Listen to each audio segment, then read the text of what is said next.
When Angel of Darkness was first announced, it meant to be a radical departure from the classic Tomb Raider formula. Lara was given more complex personality. The game was darker, her personality, the story, everything. The game introduced RPG-style progression, and the story took a noir-inspired mystery set in the shadowy streets of Paris and Prague. It was a bold new visual vision compared to what happened previously. Unfortunately, the game was plagued with development issues. Core Design, the studio behind the original Tomb Raider series, struggled with the transition to PlayStation 2 and faced immense pressure from publisher Eidos to meet strict deadlines. As a result, Angel of Darkness was rushed to be released in an unfinished state, leading to chunky controls, frustrating platforming, God I remember that, and a combat system that felt unpolished.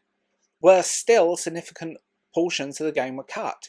Entire levels, storylines, and gameplay mechanics. Fans were left with an incomplete narrative that hinted at a much larger story, one that was never fully realised due to the game's commercial and critical failure.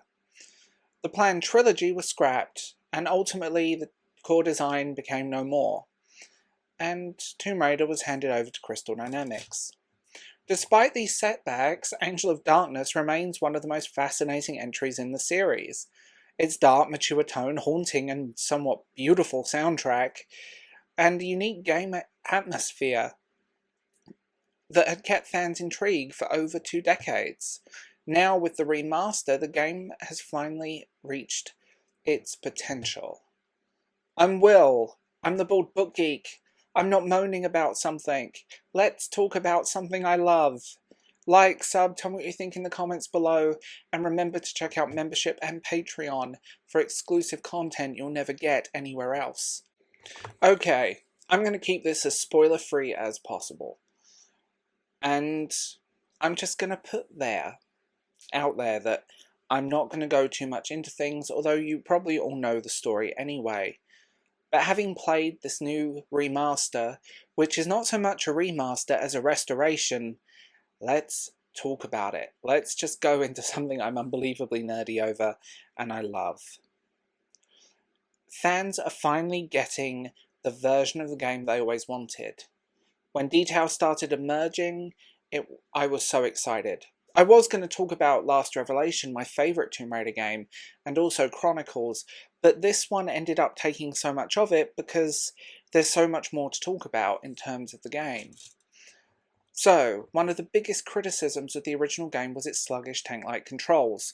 While these worked perfectly in the original PlayStation games, in this one, they felt stiff. Jumping felt awkward. Platforming was notoriously inconsistent. Let's cut to jumping on pillars and falling off, even though it was just a nightmare. Combat was more frustrating than fun. The remaster is an overhaul in movement and combat system. Lara feels far more responsive, and agile. More similar to her mechanics in later games. She also feels a little bit faster, which is a nice thing. I don't know if it is or just the way the frame rate's been fixed, but I'm really pleased with it. So, the graphics upgrade. The character models, yeah, this isn't as big a leap as the PlayStation 1 games, but Lara, the characters, everyone looks really good. For the most part, yes, there are a few character models that are a little bit iffy still, but, you know, they focused on probably the more important characters. The details in the environment are beautiful, the textures are glorious high resolution.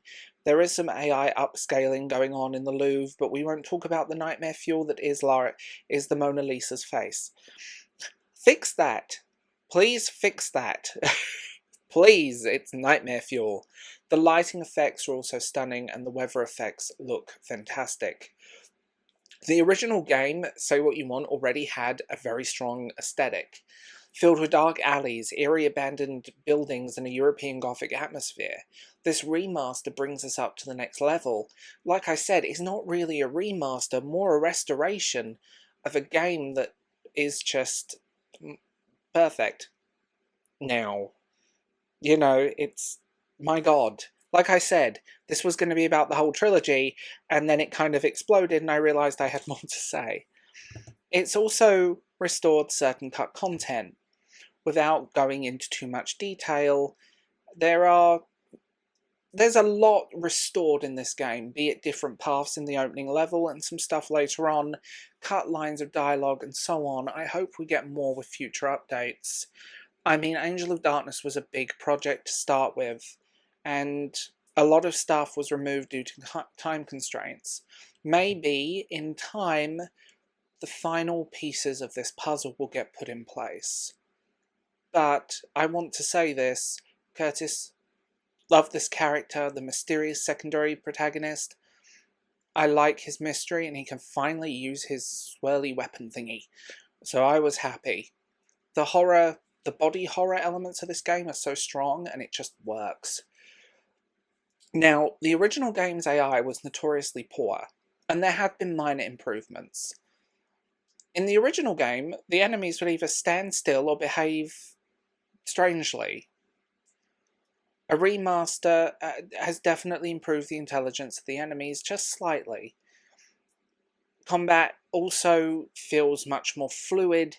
It's so much easier, and getting Lara to kick and do basic actions, so much easier now. But everything is on the weaponry, right? Everything just feels more fluid and far more satisfying as a player. Now, one of the biggest disappointments of Angel of Darkness was its abrupt ending, which left an open door for a sequel. While the remaster may not include any full-fledged new chapter, I would love them. This is a wish list. I would love to get the sequel. I would love to get more of Curtis. I would love to have seen where this has gone, and you can hear countless interviews and so on. Maybe that will never happen. Maybe that's just wishful thinking, but I'm so happy about this. That's me being honest. Being able to explore this game without feeling like I was being bogged down by its controls. Exploring areas that were hinted at or in promotional material that wasn't there. And just overall a far stronger game.